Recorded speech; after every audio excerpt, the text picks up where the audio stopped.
dans le prochain épisode de Demain nous appartient. Timothée est persuadé que Lola cherche à entrer en contact avec lui, Yves et Patrick tentent de reprendre leur vie en main, et Victoire accepte l'invitation de Martin à boire un verre. Attention, les paragraphes qui suivent contiennent des spoilers sur l'épisode de Demain nous appartient diffusé demain soir sur TF1. Si vous ne voulez rien savoir, passez votre chemin. Mercredi 24 octobre dans Demain nous appartient. Dans les termes abandonnés où Timothée a passé la nuit, les événements étranges continuent de se multiplier. Des bougies s'éteignent soudainement et Timothée est à nouveau témoin d'un immense flash lumineux. Il ne faut pas beaucoup plus pour qu'il se persuade que Lola cherche à entrer en contact avec lui. À la colocation, Martin vient prendre le petit déjeuner avec Georges et Lucie pour prendre des nouvelles de cette dernière. Victoire semble troublée de le trouver là et la tension sexuelle entre eux est toujours très palpable, malgré l'animosité que Victoire laisse paraître à l'encontre du commandant de police.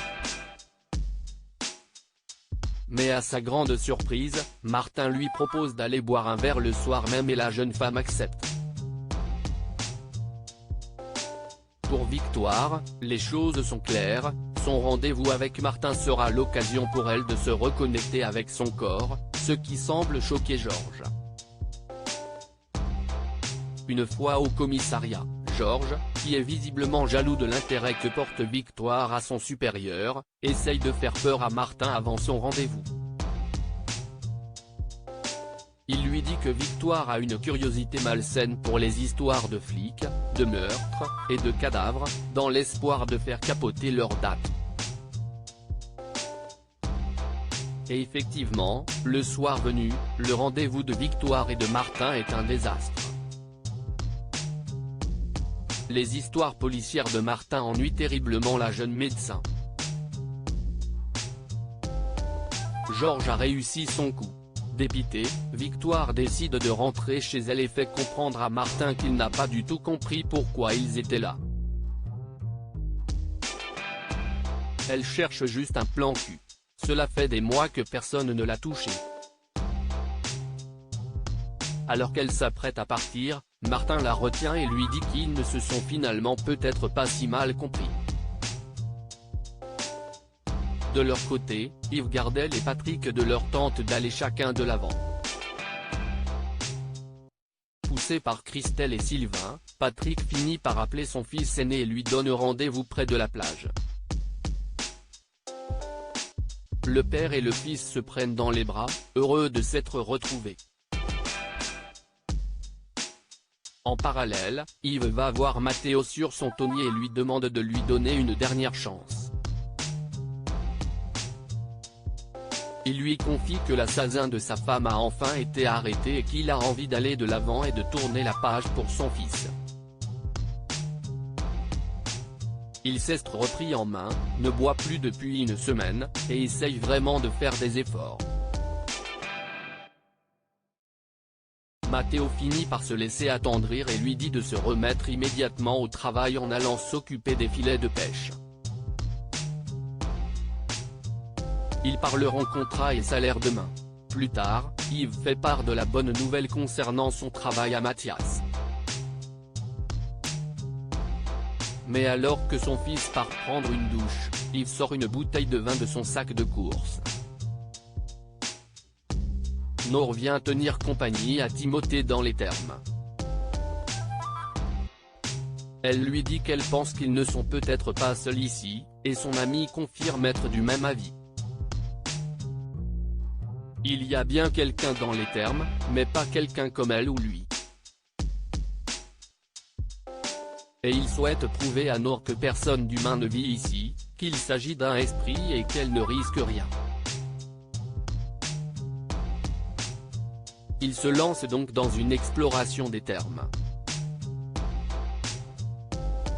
Bien que les lieux soient privés d'électricité, des lampes commencent pourtant bientôt à s'allumer sur le chemin de Timothée et de Nour. Cette dernière panique et souhaite partir, mais Timothée, lui, est persuadé que quelqu'un souhaite leur montrer le chemin. Chez les Moreno, Betty et Judith dévalisent le frigo pour apporter de quoi manger à Timothée. Jessica les surprend et les deux ados prétendent préparer un pique-nique. Seul hic, Jessica a remarqué qu'elle avait entre autres pris des nuggets crus avec elle.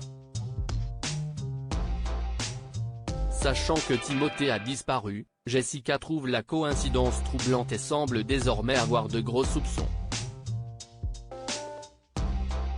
Mais elle laisse sa sœur partir car elle a d'autres préoccupations.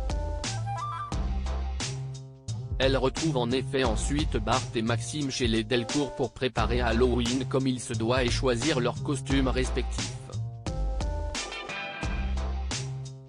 Mais, problème, Jessica est accompagnée de Mathias, dont ses amis ne sont pas vraiment fans.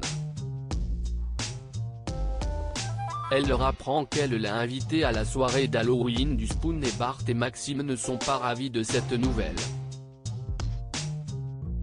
Betty rejoint Nord dans les termes. Timothée a suivi la piste de ce qu'il pense être l'esprit de Lola et a disparu. Les deux amies sont extrêmement inquiètes mais finissent par retrouver Timothée allongé au sol, dans le noir, inconscient.